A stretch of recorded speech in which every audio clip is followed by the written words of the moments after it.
آپ صلی اللہ علیہ وسلم ماہ رمضان المبارک کا استقبال اور ماہ رمضان کو ویلکم اس انداز سے کرتے تھے کہ آپ ماہ شعبان کی آخری تاریخ کو رمضان المبارک کے چاند کو دیکھتے تھے۔ یہ چاند دیکھنا آپ صلی اللہ علیہ وسلم کا سنت طریقہ ہے اور دیکھنا چاہیے۔ ماہ رمضان کے چاند کو دیکھنا یہ تمام امت مسلمہ پر فرض کفایہ ہے، اور نبی علیہ السلام ماہ سیام کے چاند کو دیکھ کر یہ دعا پڑھتے تھے: اللہم احلہ علینا بالیمن والایمان والسلامت والاسلام والتوفیق لما تحب وترضى ربی وربک اللہ۔ اے اللہ، یہ جو چاند ہمارے اوپر طلوع ہو رہا ہے، یہ ہمارے اوپر جو ظاہر ہو رہا ہے، یہ برکت والا ہو، یہ ہمارے لیے ایمان اور سلامتی اور اسلام کی خوشخبری لے کر آئے، اور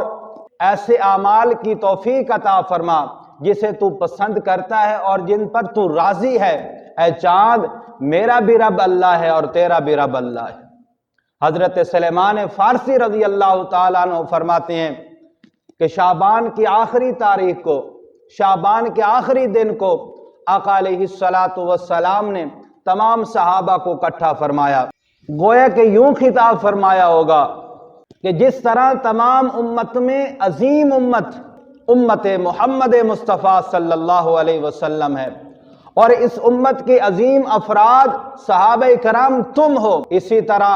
میں تمام انبیاء میں عظیم نبی ہوں،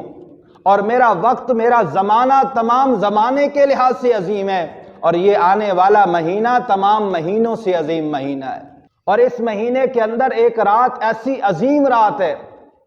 جو 1000 مہینوں کی رات سے بہتر ہے، یعنی لیلۃ القدر۔ اس کے دن کو اللہ نے ہم پر روزہ فرض کیا ہے، اور اس کی رات میں ایک نفلی عبادت یعنی تراویح کو ہمارے اوپر لاگو فرمایا ہے۔ جو اس میں نفل پڑے گا اسے فرض کا ثواب دیا جائے گا، جو اس مہینے میں فرض ادا کرے گا اللہ تعالیٰ اسے 70 فرضوں کا ثواب عطا فرمائے گا۔ پھر فرمایا یہ صبر کا مہینہ ہے، اور صبر کا ثواب اور اجر جنت ہے۔ پھر فرمایا یہ غمخواری کا مہینہ ہے، اور فرمایا اس مہینے کے اندر مومن لوگوں کا رزق اللہ تعالیٰ بڑھا دیتا ہے، اس کے اندر اضافہ فرما دیتا ہے۔ اور نبی علیہ السلام نے آگے ارشاد فرمایا جو کوئی کسی روزے دار کا روزہ افطار کروائے گا تو اللہ تعالیٰ اس کے ما قبل کے سارے گناہوں کو معاف فرما دے گا، اور اسے ایک غلام کے آزاد کرنے کا ثواب عطا فرمائے گا۔ صحابہ کرام نے عرض کی یا رسول اللہ، ہم میں سے اگر کسی کی اتنی طاقت اور استطاعت نہ ہو کہ ہم اس کا روزہ افطار کروائیں اور پیٹ بھر کر کھلائیں، میرے محبوب علیہ السلام نے فرمایا صحابہ، یہ تو تھا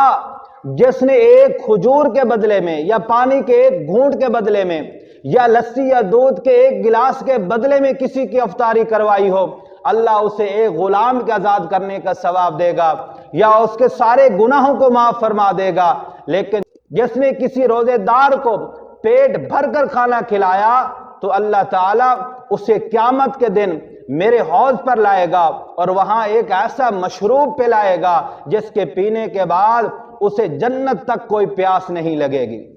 اور اس کے گناہوں کو بھی معاف کر دیا جائے گا۔ اور ساتھ ساتھ روزے افطار کرانے والے کو بھی اجر عظیم ملے گا، اور جو روزہ افطار کر رہا ہے اس کے روزے کے ثواب میں بھی کمی نہیں کی جائے گی، اسے بھی برابر پورا ثواب ملے گا، اور افطار کروانے والے کو بھی اللہ تعالیٰ پورا برابر اجر و ثواب عطا فرمائے گا۔ پھر آگے نبی علیہ السلام ارشاد فرماتے ہیں صحابہ، اس کے پہلے 10 دن رحمت کے دن ہیں، اور اس کے اگلے 10 دن فرمایا دوسرا عشرہ جو ہے وہ مغفرت کا ہے، اور تیسرا عشرہ عتق من النار، جہنم سے اور جہنم کی آگ سے آزادی اور نجات کا مہینہ ہے۔ اور فرمایا جو شخص اپنے غلاموں پر، اپنے ماتحتوں پر، اپنے نوکروں پر اس مہینے کی وجہ سے اس کے کام میں تخفیف کر دے گا، کام کم کر دے گا، اور اس کے وقت اور اوقات کو کم کر دے گا، تو اس کام کرنے کی برکت سے اسے اللہ تعالیٰ جہنم کی آگ سے نجات عطا فرما دیں گے، وہ جہنم سے بری ہو جائے گا اور آزاد ہو جائے گا، جنت کا حقدار ہوگا۔